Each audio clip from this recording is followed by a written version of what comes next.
নয়নতারা দেবী আর নেই এই কথাটা জানতে পেরে দাদু কান্না ভেঙে পড়লো। হ্যাঁ বন্ধুরা, এমনটা হতে চলেছে আজকের পর্বে।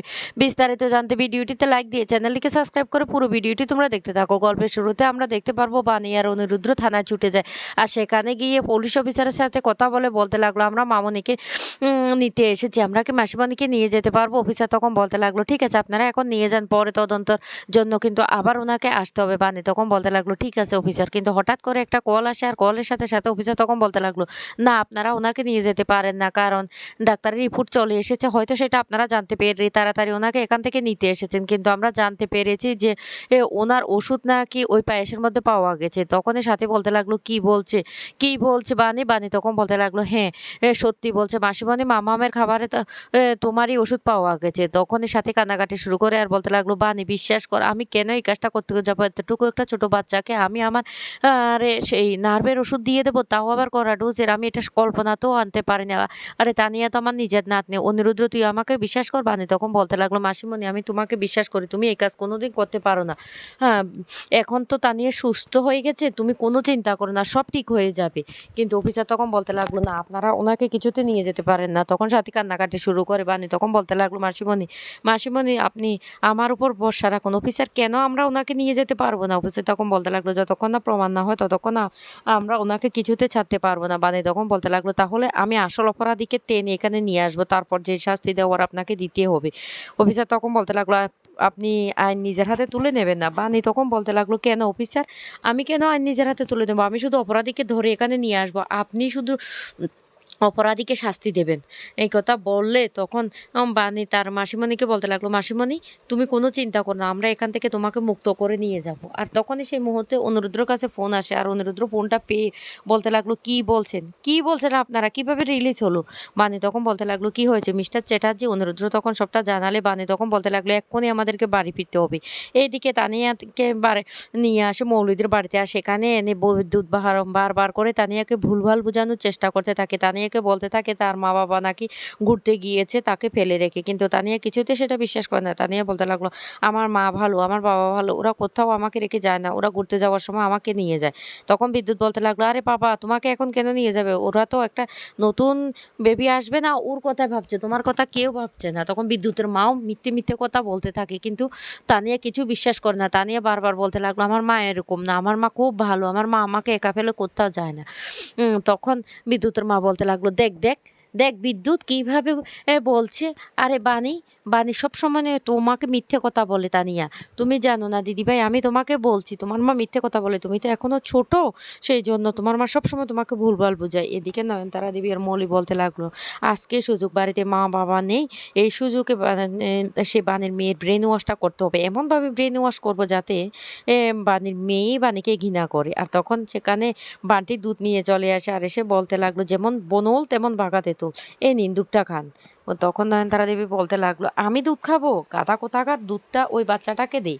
এদিকে বিদ্যুৎ বারবার করে বোঝানোর চেষ্টা করলেও কিন্তু তানিয়া কিছুতে বুঝতে চায় না যে তার মা বাবা খারাপ। সে বারবার বলতে লাগলো, আমার মা খুব ভালো, আমার মা আমাকে ছাড়া থাকতেই পারবে না। তারপরে বিদ্যুতের দুধটা হাতে নিয়ে তানিয়াকে বলতে লাগলো, তানিয়া শোনা, এবার দুধটা খেয়ে নাও তো। এদিকে মৌলি আর নয়নতারা দেবী সবটা দেখতে থাকে আর খুশি হতে থাকে। যখনই বিদ্যুৎ দুধটা খাওয়াতে যাবে তখন বানি সেখানে চলে আসে, আর বানি এসে দুধের গ্লাসটা ফেলে দেয়। বিদ্যুৎ তখন বলতে লাগলো, এটা কি করলি, এটা কি করলি বানি? বানি তখন বলতে লাগলো, একদম ঠিক কাজ করেছি। কে বলেছে, কে বলেছে আমার মেয়েকে হাসপাতাল থেকে নিয়ে আসার জন্য? তখন তানিয়া ছুটে যায় তার মার কাছে, আর গিয়ে বলতে লাগলো, মা তুমি এসেছো, তুমি কোথায় গিয়েছো? তখন বানি বলতে লাগলো, আমি আমি একটু বাইরে গিয়েছিলাম মা, আমি কি তোমাকে ছাড়া থাকতে পারি? আমি তো তোমাকে আনতে গিয়েছিলাম মা। তখন খুব খুশি হয়ে যায় তানিয়া, আর বলতে লাগলো, আমি আমি জানতাম আমার মা খুব ভালো। বানি তখন বলতে লাগলো, মাম্মাম একটা কথা সবসময় মাথায় রাখবে, যে যাই কিছু বলুক না কেন, তোমার মা তোমাকে ছেড়ে কোথাও যাবে না। বিদ্যুৎ তখনই তানিয়ার হাত ধরে আটকে ফেলে আর বলতে লাগলো, আমি আমি এখান থেকে তানিয়াকে কোথাও যেতে দেবো না। তখনই বানি প্রচণ্ড রেগে যায় আর বলতে লাগলো, হাতটা ছেড়ে দাও বিদ্যুৎ। কিন্তু বিদ্যুৎ কিছুতে হাতটা ছাড়ে না। বানি তখন বিদ্যুতের গালে কষিয়ে একটা চড় মারে। এদিকে অন্তরা তখন সেখানে দাঁড়িয়ে থাকলে বানি অন্তরাকে বলতে লাগলো, মাম্মামকে যেন ঘরে নিয়ে যায়। আর তখনই মাম্মামকে অন্তরা ঘরে নিয়ে গেলে বানি তখন এমনভাবে তাকিয়ে থাকে, বিদ্যুৎ তখন ভয় পেয়ে যায় আর বলতে লাগলো, এই বানি, বানি তুই কি করতে চাইছিস? বিদ্যুতের মা তখন বলতে লাগলো, বানি, বানি তুই কি করতে চাইছিস? অনিরুদ্র এটা কি হচ্ছে? অনিরুদ্র তখনই তার প্যান্টের বেল্ট বেল্টটা খুলে বিদ্যুৎকে মারতে যায়। আর তখন বান্টির সামনে আসলে বান্টিকেও মারতে শুরু করে। বান্টি তখন ভয় পেয়ে সেখান থেকে পালিয়ে যায়। এরপরে বিদ্যুৎকে এমন মার মারতে থাকে, মৌলি তখন বলতে লাগলো, "খবরদার অনিরুদ্র, তুমি এভাবে আমার স্বামীকে মারতে পারো না।" নয়নতারা দেবীও তখন বলতে লাগলো, এই অনিরুদ্র, এটা কি হচ্ছে? আমার না নাত জামাইকে তুমি এভাবে মারতে পারো না।" অন্যদিকে বিদ্যুতের মাও বলতে লাগলো, "অনিরুদ্র, খবরদার, খবরদার আমার ছেলেকে এভাবে মারতে পারো না।" বানি তখন বলতে লাগলো, "১০০ বার পারি। আমার মেয়ে যে ক্ষতি করতে আসবে আমি তাকে ছাড়বো না। আমার অনেক ক্ষতি হয়ে গেছে। আমার মামার ক্ষতি আমি সেটা কিছুতেই মেনে নেব না।"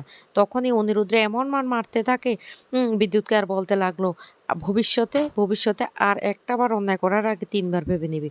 তখন মৌলি বারবার বাধা দেওয়ার চেষ্টা করলে বানি তখন বলতে লাগলো, "মিস্টার চ্যাটার্জি, এদিকে দিন। এবার আমি ওকে শিক্ষা দেব।" তখনই ভয় পেয়ে যায় মৌলি। মৌলি তখন বলতে লাগলো, "কি করবে? কি করবে বানি?" বানি তখন বলতে লাগলো, "কি করব?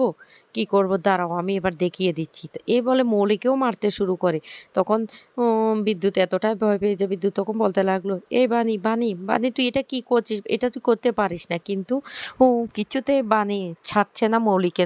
নয়নতারা দেবী তখন বলতে লাগলো, বানি, তুমি গায়ে হাত তুলছো? তুমি জানো তুমি আমার নাতনির গায়ে হাত তুলছো? তুমি কোন বাড়ির মেয়ের গায়ে হাত তুলছো জানো?" তখন বানি বলতে লাগলো, "কেন গ্র্যান্ডমম? আমি সবটা জানি, আমি সবটা জানি। ও একটা ফট মেয়ে। এই রায়বাড়ির মেয়ে হলাম আমি।" তখনই নয়নতারা বলতে লাগলো, "এই মিথ্যে কথা একদম বলবে না।" বানি তখন চিৎকার করে বলতে লাগলো, "আমি মিথ্যে কথা বলছি? না তুমি বলছো? তুমি দিনের পর দিন কি কি অন্যায় করেছো সবটা কিন্তু আমি জানি। সব অন্যায় আমি জানি।" তখন বলতে লাগলো, "তুমি কি তাহলে আমার গায়ে হাত তুলবে?" বানি তখন বলতে লাগলো, "না, আপনার পাপার বোঝা এতটাই ভারী হয়ে গেছে যে আমি আপনার গায়ে হাত তুলে নিজেকে পাপ্পি করতে পারবো না। আপনাকে ভগবান শাস্তি দেবে।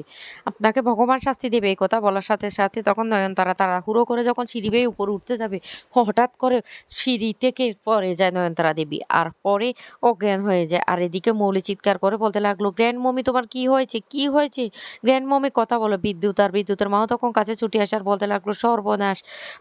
আমার তো মনে হয় উনি মারা গেছেন।" তখন ভয় পেয়ে যায় বানি আর অনিরুদ্র। বানি তখন বলতে লাগলো, "কি বলছো? কি বলছো?" তখন সেখানে পিনাকি আর মৌলির দাদুও চলে আসে। আর দাদু এসে বলতে লাগলো, "কি ব্যাপার? নয়ন, তোমার কি হয়েছে? কি হয়েছে নয়ন?" কেউ কোনো কথাই বলে না। তখন দাদু বলতে লাগলো, "অনিরুদ্র, কি হয়েছে? বলবে তো?" তখনই হঠাৎ করে বিদ্যুতের মা আর বিদ্যুৎ বলে উঠে, "উনি আর নেই, উনি মারা গেছেন।" এই কথা বলার সাথে, সাথে দাদু প্রচণ্ড রেগে যায় আর বলতে লাগলো, "কি বলছো তোমরা?" বিদ্যুতের মা তখন বলতে লাগলো, দেখুন, উনি নড়ছেন না, উনার কেমন অবস্থা হয়ে গেছে।" অনিরুদ্র তখন বলতে লাগলো, "ও মিথ্যে কথা। এটা মিথ্যে কথা।" মৌলি তখন বলতে লাগলো, "দাদু, দাদু, ওদের কথা বিশ্বাস করো না। আমাকে মেরেছে, বিদ্যুৎকে মেরেছে, আর গ্র্যান্ডমমিকেও মেরেছে।" তখনও দাদু বলতে লাগলো, "বানি, তুমি কি ওদের গায়ে হাত তুলেছ? তুমি, মৌলি, বিদ্যুৎ, এমনকি নয়নের গায়ে হাত তুলেছ?" অনিরুদ্র তখন বলতে লাগলো, "দাদু, ওদের কথা তুমি একদম বিশ্বাস করবে না। তুমি সিসিটিভি ফুটেজ দেখলে বিশ্বাস করবে কি হয়েছিল। ঠাম্মি না ও সিঁড়ি দিয়ে উপরে উঠছিল, সামনে ঠাম্মি পা পিছলে নিজেই পড়ে গিয়েছে। এখন মিথ্যে কথা বলছে।" তখনই ও বলতে লাগলো, "আমি তোমাদের কাউকে ছাড়বো না, কাউকে ছাড়বো না। খবরদার, আমি কাউকে ছাড়বো না।" অনিরুদ্র তখন বলতে লাগলো, "কেন? আমার মা যে এখন থানায় রাত কাটাচ্ছে, সেটা কার জন্য? কার জন্য? এই মৌলি আর বিদ্যুতের জন্য।" তখন দাদু বিদ্যুৎকে হুঁশিয়ারি দিয়ে বলতে লাগলো, "এবার তোমরা যদি সাথীকে বাড়ি ফিরিয়ে না আনো, কেসটা উইথড্র না করো, তোমাদেরকেও আমি এই বাড়িতে থাকতে দেব না।" তো বন্ধুরা, কেমন লাগলো আজকের পর্বটি?